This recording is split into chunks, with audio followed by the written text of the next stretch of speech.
In a quiet, affluent suburb, a beloved spiritual leader becomes the center of a scandal that shakes a community to its core. Behind the facade of devotion lies a web of secrets, betrayal, and shocking decisions. What begins as an ordinary evening for one family will lead to a tragedy that no one could have predicted, leaving investigators and loved ones desperate for answers. Welcome back to X by X Confidential, where we uncover the most shocking and compelling true crime stories from around the world.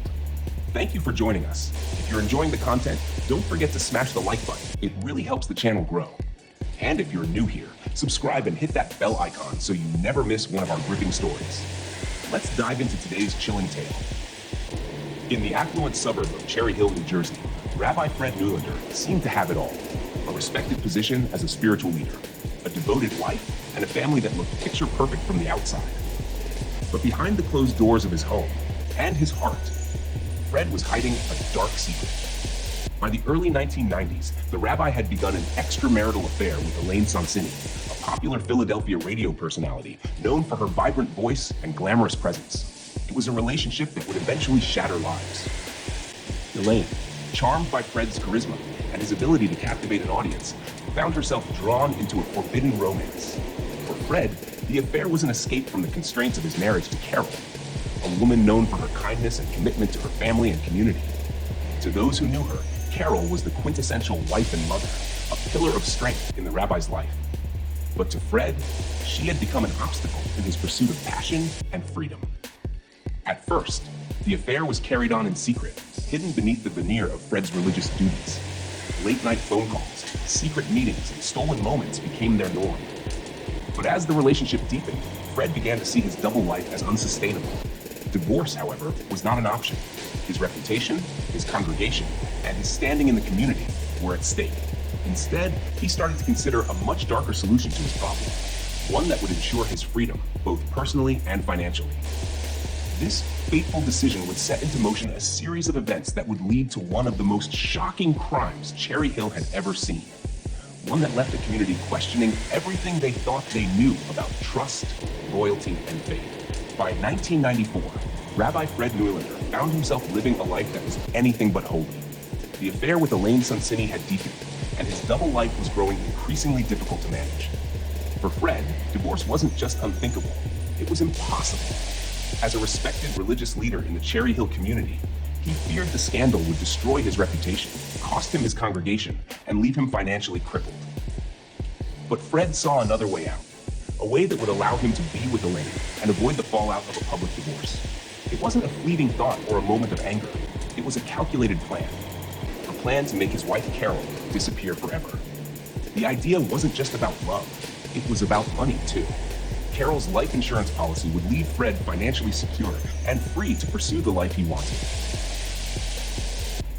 By the summer of 1994, Fred Neulander's dark plan began to take shape. The rabbi, once trusted for his wisdom and guidance, now turned to deception and manipulation to achieve his sinister goal. Fred knew he couldn't kill Carol himself. His alibi had to be airtight, beyond suspicion. That meant he needed someone else to do the dirty work. Someone desperate. Someone willing to take the risk. Enter Leonard Jenoff, a man who seemed tailor-made for Fred's plan.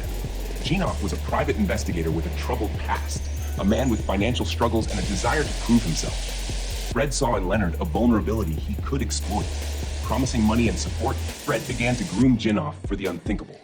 To Leonard, Fred wasn't just a client. He was a man of God, someone to be trusted. That trust would soon lead Jenoff down a dark and irreversible path. But Leonard wasn't enough.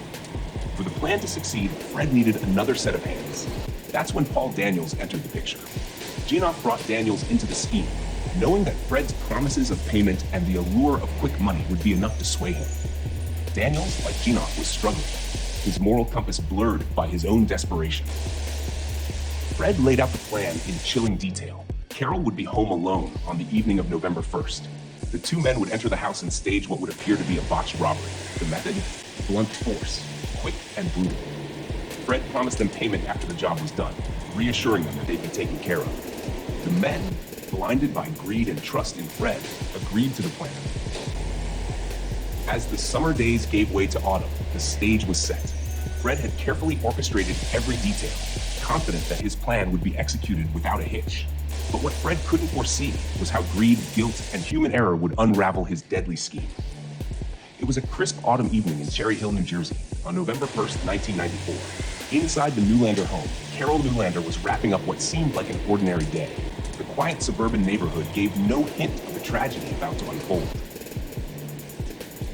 That evening, two individuals approached the house, acting on a plan that had been set in motion months prior. The home was quiet, and Carol was alone, a fact that had been carefully orchestrated. To her, it was just another evening at home. For others, it marked the culmination of a premeditated and sinister plan. At around 8:20 p.m., the doorbell rang. Carol, unaware of the danger, opened the door. What followed was a violent attack. The evidence left behind told a story of struggle and brutality, painting a tragic picture of her final moments. The perpetrators quickly fled the scene, leaving behind devastation and unanswered questions. Meanwhile, Fred Neulander, Carol's husband, was attending to his duties elsewhere, later returning home and reporting the scene to authorities. His response seemed filled with shock and grief, but investigators would later question its authenticity. In the days following Carol Neulander's brutal murder, Cherry Hill police launched an intensive investigation. The violent nature of the crime left no doubt. This was no random act of violence. The evidence suggested a targeted attack, but the question remained, who would want Carol dead, and why? Detectives began their work by looking at those closest to her, starting with Fred Neulander. At first, Fred appeared to be a grieving husband, devastated by the loss of his wife. But as investigators probed deeper, troubling inconsistencies emerged. Why was Fred so composed during questioning? And why did his alibi feel rehearsed? Despite their suspicions, there wasn't enough evidence to make an arrest. Fred remained free, his reputation intact for now. As the years passed, the case grew cold. Leads dried up, and potential witnesses faded into the background. Carol's family and friends were left without answers, haunted by the thought that her killer might never be brought to justice. Meanwhile, Fred Neulander carried on with his life. To outsiders, he was still the respected rabbi, guiding his congregation and maintaining his position of influence. But those who knew him best couldn't shake the whispers of doubt. The Cherry Hill community struggled to move on, but the shadow of Carol's murder lingered. Questions about Fred's involvement refused to go away.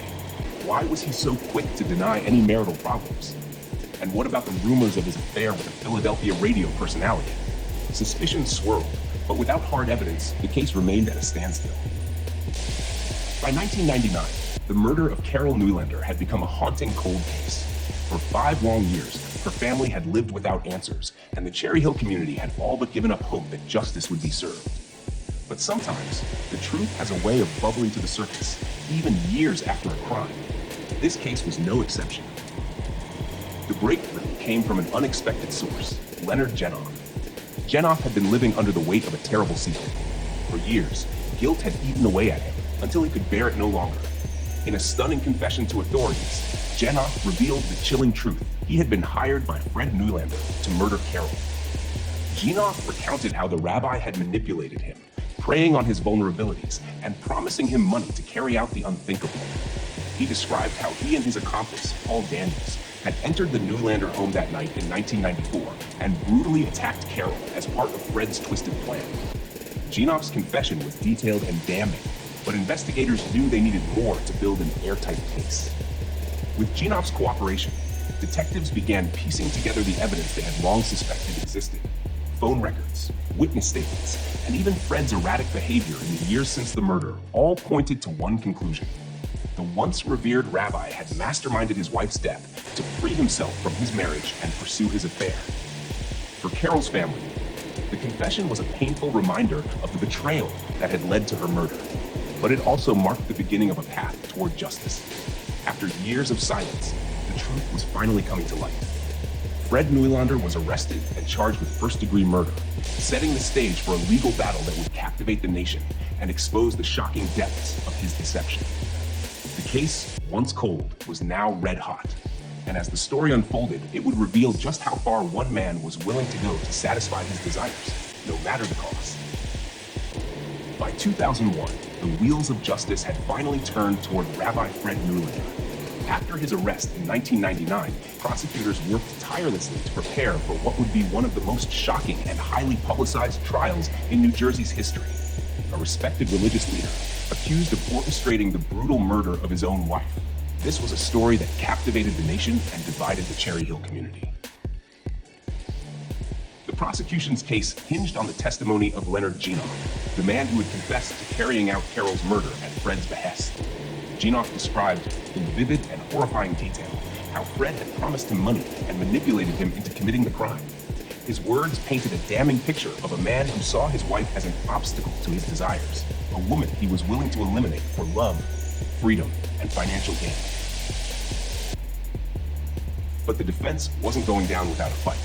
Fred's attorneys portrayed Genoff as an unreliable witness, a man with a troubled past who was desperate to shift blame away from himself. They argued that Genoff's confession was riddled with inconsistencies and claimed there was no direct evidence tying Fred to the crime. To them, Fred was a grieving husband, not a cold-blooded killer. As the trial unfolded, the courtroom became a battleground of emotions.